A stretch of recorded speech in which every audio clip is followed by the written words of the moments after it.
नमोस्तोचर श्री प्रमोद जैन पांड्या दिल्ली से अपनी शंका रख रहे हैं। वयावृत्ति करने वाला श्रावक भावों से महाराज की वयावृत्ति करता है, अगर उसमें कोई अहित हो जाए तो उसको पाप लगेगा या पुण्य लगेगा? कृपया समाधान करें।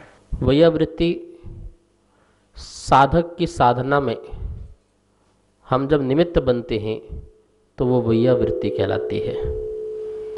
और वयावृत्ति जब हम करते हैं तो भक्ति भाव से ही करते हैं।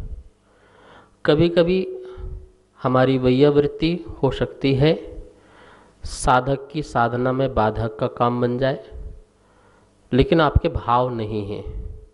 तो मैं आपसे कहना चाहूँगा कि वयावृत्ति करने वाले को पूर्ण विवेक रखना चाहिए। विवेक पूर्ण ही वयावृत्ति होना चाहिए। ऋतु, मौसम, वातावरण, इन सबको देखते हुए ही हमारी वयावृत्ति आदि होना चाहिए। सर्दी में कैसे, गर्मी में कैसे, शीत में कैसे, साधक को क्या आवश्यकता है, किस प्रकार से, ऐसा हमें सोचना चाहिए।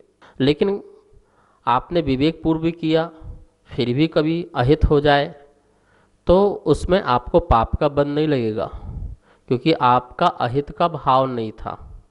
जैसे बहुत गर्मी और एक व्यक्ति जो था उसने मुनिराज के लिए घी लगा दिया, घी का लेप कर दिया।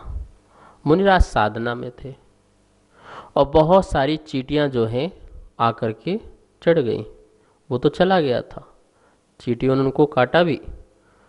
अब उसकी भावना ये तो नहीं थी कि चींटियां आकर के काटें, लेकिन उसकी भावना थी कि इतनी गर्मी हो रही है, इनको शीतलता मिले, इसलिए उन्होंने घी लगा दी। दूसरा व्यक्ति वहाँ से पहुँचा, उसने मुनिराज को देखा, ये कहाँ से बैठा हुआ है नंगा फकीर। वो गन्ना खा रहा था, उसने गन्ना फेंक के मार दिया और सारी चींटियाँ क्या हो गई, वो गन्ने के कारण नीचे पहुँच गई, उपसर दूर हो गया। तो उसको पुण्य का फल नहीं मिलेगा गन्ने वाले को, और ना ही घी लगाने वाले को पाप का फल मिलेगा। तो इस प्रकार से भावों का असर होता है। वयावृत्ति है भावों की। हम देव शास्त्र गुरु के भक्त हैं, गुरुओं की वयावृत्ति करें, दान दे करके भी और उनकी साधना में साधक बन के भी। नमोस्तोचर श्री संजय जैन अहमदाबाद से अपनी शंका रख रहे हैं कि हम मंदिर में शांति धारा कराते हैं और हमारे काम नहीं बनते हैं, तो क्या हमें शांति धारा करानी चाहिए या नहीं? कृपया समाधान करें। भगवान की शांति धारा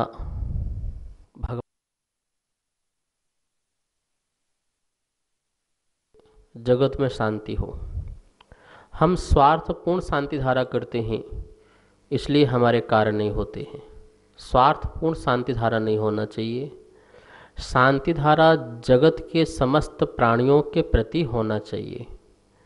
जिस समय हम शांति धारा कर रहे हैं या करा रहे हैं तो सिर्फ अपने स्वार्थ को लेकर के नहीं, हाँ अपना जो कार्य सिद्ध होना है, करना है, उसका आप भाव रखिए, पर जगत में भी शांति हो। सबके भले में ही आपकी भला होगा, सबकी अच्छाई में ही आपका अच्छा होगा। पड़ोसी सुखी है तो आप भी सुखी होंगे, संसार सुखी है तो आप भी सुखी होंगे। तो इस प्रकार से शांति धारा में ऐसी भावना रखें। और आपका काम नहीं हुआ तो शांति धारा बंद करा दें, ऐसा नहीं सोचना। व्यक्ति फेल होता है तो पेपर देना बंद नहीं करता है, दोबारा देता है, तिबारा देता है।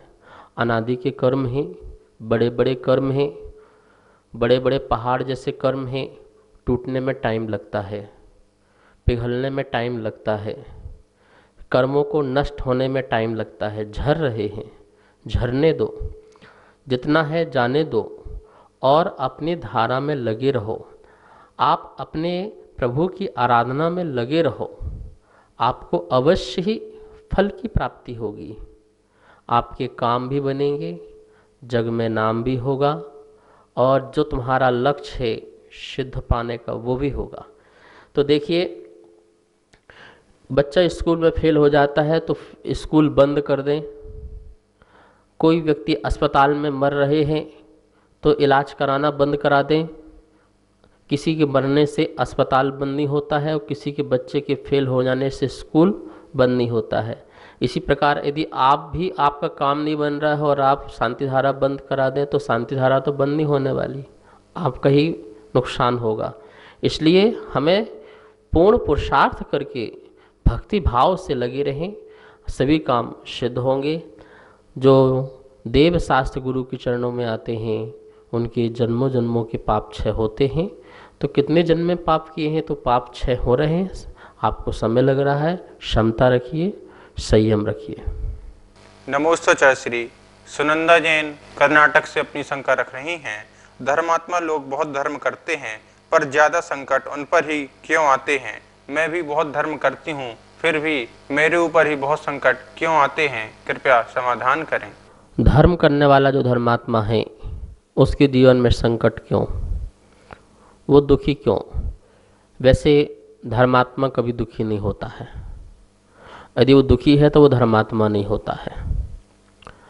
धर्मात्मा वह है कि जो बहुत ही कर्म के उदय आए तब भी मुस्कुराता रहे, तब भी आनंद में रहे, क्योंकि वो जानता है कि जितने कर्म उदय में आ रहे हैं ये सारे मेरे पाप क्षय हो रहे हैं, मुझे इन्हें सहन करना है, मुझसे विदा हो रहे हैं, मुझसे अलग हो रहे हैं, ये कर्म की संतति अब मेरी समाप्त हो रही है, जितनी जल्दी हो ये सब निकल जाए। ऐसा सोच करके वह जो धर्मात्मा है वो दुखी नहीं होता है। तो धर्मात्मा नियम से उसके पास संकट आएंगे भैया, तो आप सोच लेना कि आपको धर्मात्मा बनना है या नहीं बनना है। संकट आएंगे, नियम से आएंगे, क्योंकि सारे संकट को जो झेलेगा वही धर्मात्मा ही सिद्धात्मा बनेगा। जो संकट को नहीं झेल पाएगा वो धर्मात्मा सिद्धात्मा नहीं बन पाएगा। मुनिराज के ऊपर कितने उपसर्ग आए, कितने आए बोलिए, पुराणों में देखिए, पढ़िए। तो ये सब जो हैं कर्मों की निजरा करने के लिए तो हम धर्म कर रहे हैं। तो बड़े बड़े जो पाप हैं आपके छोटे छोटे होकर के आपके जीवन में निकल रहे हैं, उन्हें निकल जाने दो, उन्हें बढ़ जाने दो, उन्हें बह जाने दो और उन्हें साक्षी भाव से देखो, मुस्कुराते रहो, सदा आनंद में रहो। सभी को सादर जय जिनेंद्र।